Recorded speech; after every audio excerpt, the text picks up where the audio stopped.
तो अगर आप ये 5 चीजें अपने साथ कनाडा कैरी करते हो तो आपको बहुत तरह की प्रॉब्लम आ सकती है। आपको इमिग्रेशन पे भी रोका जा सकता है या आपके पैसे बहुत ज्यादा वेस्ट हो सकते हैं। तो अगर ये 5 चीजें जानना चाहते हो तो वीडियो में एंड तक बने रहना, बहुत इन्फॉर्मेशनल वीडियो होने वाली है।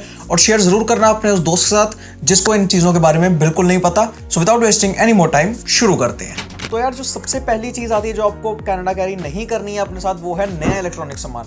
अब देखो, नया इलेक्ट्रॉनिक सामान यहाँ से परचेज ना करके वहां परचेज करने में तो आपको मेजर 3 बेनिफिट्स मिलने वाले हैं। सबसे पहला तो ये है कि आपको हर वक्त अपने साथ यूनिवर्सल ट्रैवल अडेप्टर नहीं रखना पड़ेगा, क्योंकि जैसे हम सबको पता है इंडिया की जो चार्जिंग पिन्स होती हैं वो गोल होती हैं और यूएस की और कनाडा की जो पिन्स हैं वो फ्लैट होती हैं। तो ये चीज़ का आप डिफरेंस पड़ेगा और अपना फ़ोन या जो भी डिवाइस आपके पास वो चार्ज करने के लिए इस तरह का एक अडेप्टर आपको अपने पास रखना पड़ेगा। वैसे ये महंगा नहीं आता, 200-300 रुपये का मिल जाता है। अगर ये परचेस करना चाहते हो तो मैं लिंक नीचे दूंगा डिस्क्रिप्शन में, जाके आप परचेस कर सकते हो। बट ये एक हैसल ही है हर वक्त अपने साथ इस चीज़ को लेके घूमना, इस छोटे से बॉक्स को सिर्फ अपना फ़ोन चार्ज करने के लिए। दूसरा जो सबसे बड़ा रीज़न है जिसकी वजह से यहाँ से आपको कोई भी इलेक्ट्रॉनिक परचेज नहीं करना चाहिए वो है वारंटी। अब देखो, हाई चांस है कि अगर आप इंडिया से कोई चीज़ परचेज कर रहे हो एक्सेप्ट फ्यू ब्रांड्स, तो आपको इंटरनेशनल वारंटी नहीं मिलेगी, जो कि ऑफ कोर्स कनाडा में वैलिड नहीं होगी। तो अगर वो चीज़ आपकी खराब हो जाती है तो आपको पैसे देके ठीक करवानी पड़ेगी या फिर बहुत प्रॉब्लम होगी आपको वो चीज़ ठीक करवाने में। तो यार जो तीसरी चीज़ आती है वो है प्राइस। अब देखो, जो चीज़ आप इंडिया में परचेस कर रहे हो वो एज कम्पेयर टू कनाडा आपको महंगी पड़ेगी, क्योंकि जैसे हम सब जानते हैं कि कनाडा में जो इलेक्ट्रॉनिक स्टफ है वो थोड़ा सा सस्ता मिलता है एज कम्पेयर टू इंडिया। तो ये मेजर 3 बेनिफिट्स हैं। अगर आप इलेक्ट्रॉनिक स्टफ कनाडा जाके परचेस करते हो तो आपको ये 3 बेनिफिट्स जरूर मिलेंगे। तो यार जो दूसरी चीज़ आपको अपने साथ कनाडा कैरी नहीं करनी है वो है रजाई, यानी कि क्विल्ट। अब हर किसी को लगता है कि कनाडा में -10, -20 तक भी टेम्परेचर चला जाता है, बहुत ज़्यादा ठंड होती है। तो हम यहाँ से ही अपनी होम कंट्री से एक मोटी सी रजाई लेकर हम चले जाएंगे, बट उससे आपको 2 नुकसान ये होंगे। सबसे पहला कि आपके बैग में बहुत ज़्यादा जगह कंज्यूम करेगी, दूसरा बहुत ज़्यादा वेट भी इंक्रीज करेगी, क्योंकि हमारे पास एक लिमिटेशन है, हम 23 kgs का ही एक बैग बना सकते हैं और इसके अलावा भी बहुत सारा सामान होता है जो हमको लेकर जाना पड़ता है। तो I don't suggest you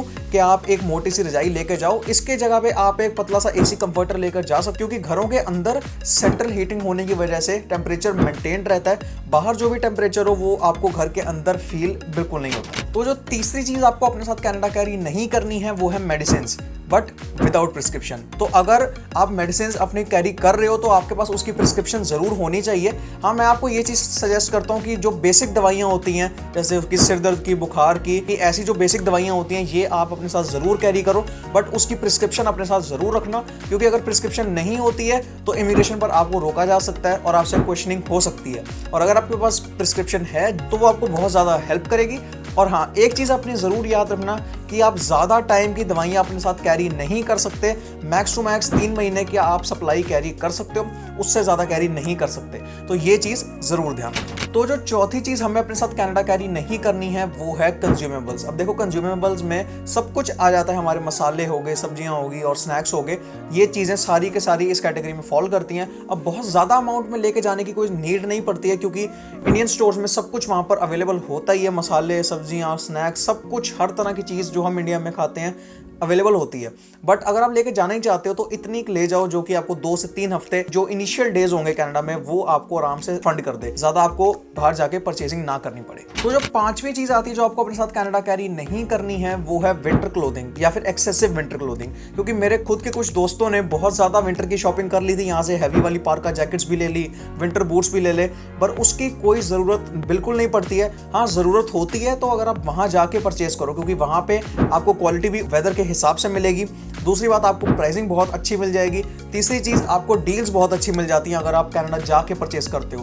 black Friday के आसपास या बॉक्सिंग डे के आसपास अगर आप परचेस करते हो तो आपको अच्छी खासी डील्स मिल जाती हैं और सस्ते में आपका अच्छा काम हो जाएगा। क्योंकि यहाँ पे आप किसी भी मॉल में जाओगे या किसी भी आउटलेट स्टोर में जाओगे तो आपको 15 से 20 हज़ार तक की वो क्वालिटी मिलेगी जो हम वहाँ पे परचेस करते हैं। तो आई वॉन्ट सजेस्ट यू कि आप इंडिया से ऐसी चीज़ें लेकर जाओ।